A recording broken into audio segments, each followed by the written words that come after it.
Hello everyone, आज का हमारा नेक्स्ट क्वेश्चन है इलेक्ट्रोमैग्नेटिक वेव के ऊपर। The electric field of a plane electromagnetic wave in vacuum is represented by X component है इलेक्ट्रिक फील्ड का 0, वाई कंपोनेंट की वैल्यू गिवन है, जेड कंपोनेंट की वैल्यू क्या है 0। वाई कंपोनेंट के अंदर वैल्यू क्या है 0.5 कोस 2 पाई इंटू 10 की power 8 t minus x by c. ठीक है, ये किस फॉर्म में दे रखा है के एक्स माइनस ओमेगा टी, उसी फॉर्म में है ये, लेकिन थोड़ा क्या किया इसने कॉमन ले लिया 2 पाई इंटू 10 की पावर 8 इस टाइप से। ठीक है, ओमेगा की वैल्यू ही है ये।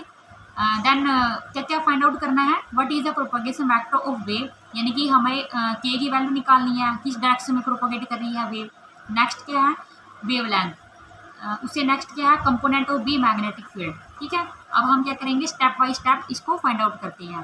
देखो कैसे करती हैं। सबसे पहले फर्स्ट ऑफ ऑल हमें ये वैल्यू पता होनी चाहिए कि हमारे पास किस टाइप से फॉर्म दे रखी है इलेक्ट्रिक फील्ड की, ई नोट कोस के एक्स माइनस ओमेगा टी, इस फॉर्म में दे रखी है। ठीक है, ये देखो ये ओमेगा की वैल्यू है इंटू टी, इसको थोड़ा ओपन कीजिए, कोस 2 पाई इंटू 10 की power 8 t minus 2 pi into 10 की पावर 8 एक्स बाई सी। देखो अब ये ओमेगा है, ठीक है, ये कंप्लीट हमारे पास क्या हो जाएगा वेव वेक्टर के। ठीक है, ये हमारे पास क्या दे रखा है इसे डायरेक्शन। अब देखो ये कैसे निकालती हैं, मैंने पिछली वीडियो में आपको ट्रिक्स बताई थी, अगर दो साइन अपोजिट आ जाते हैं तो वेव वेक्टर हमारे पास क्या लेते हैं पॉजिटिव। कैसे, अब यहाँ पे देखो के एक्स माइनस ओमेगा टी इस फॉर्म में है, एक पॉजिटिव निशान एक नेगेटिव, इसका मतलब क्या है वेव वेक्टर कैसे आएगा, ये तो एम्पलीट्यूड है इसका। ठीक है, एक्स क्या है, एक्स का मतलब है जो वेव वेक्टर जिस डायरेक्शन में मूव कर रहा है, यानी कि प्लस आई कैप। तो फर्स्ट क्वेश्चन का आंसर हमारे पास क्या आया आई कैप।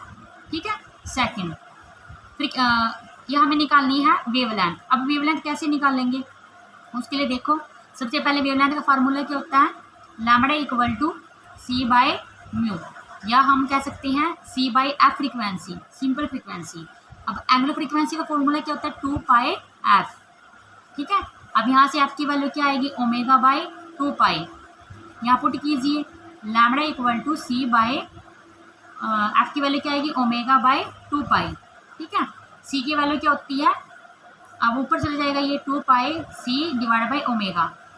ठीक है, लैम्बडा की वैल्यू क्या आएगी 2 पाई सी डिवाइड बाई ओमेगा की वैल्यू क्या है ओमेगा इंटू 2 पाई इंटू 10 की पावर 8, यानी कि 2 पाई इंटू 10 की पावर 8, 2 पाई से 2 पाई कैंसिल आउट, सी इंटू 10 की पावर -8, सी की वैल्यू फाइंड पुट कीजिए 3 इंटू 10 की पावर 8 इंटू 10 की पावर -8, यानी कि दैट मीन्स 3.0 मीटर।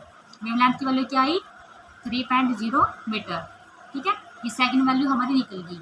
अब हमारे पास सी रह गया, कंपोनेंट ऑफ बी, बी कैसे निकालेंगे हम, सबसे पहले तो हमारे पास देखो फॉर्मूला बताया था मैंने ई की value B C equal to B C, B की वैल्यू क्या आ जाएगी ई बाई सी, ये है एम्पलीट्यूड निकालने का, जस्ट ओनली एम्पलीट्यूड। तो इलेक्ट्रिक फील्ड ई नोट यानी कि 0.5 डिवाइड बाई 3 इंटू 10 की पावर 8। ठीक है, ये सिंपल हो गया। अब मैग्नेटिक फील्ड कैसे निकाल लेंगे, अब हमारे पास एम्पलीट्यूड निकल गया, डायरेक्शन कैसे निकालते हैं के इंटू इलेक्ट्रिक फील्ड, इस टाइप से। वेव वेक्टर की डायरेक्शन क्या थी, यहाँ पे निकाली थी आई कैप मल्टीप्लाई इलेक्ट्रिक फील्ड की डायरेक्शन क्या थी ओनली जस्ट ये देखो ई वाई कंपोनेंट गिवन है ना, तो ये जे कैप, यानी क्रॉस मल्टीप्लाई करती हैं, ये देखो क्लॉकवाइज डायरेक्शन के अकॉर्डिंग इस टाइप से। ये रूल आपको ध्यान रखनी है ट्रिक्स, आई क्रॉस जे यानी कि के कैप।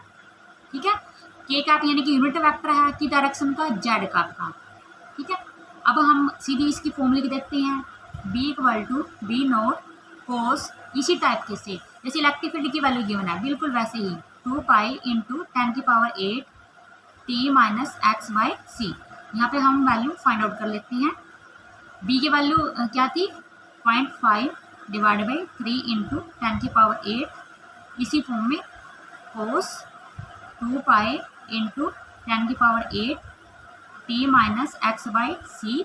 अब डायरेक्शन क्या थी इसकी के कैप, इस हिसाब से हमारे पास सारी वैल्यू निकल जाती है। Thank you so much.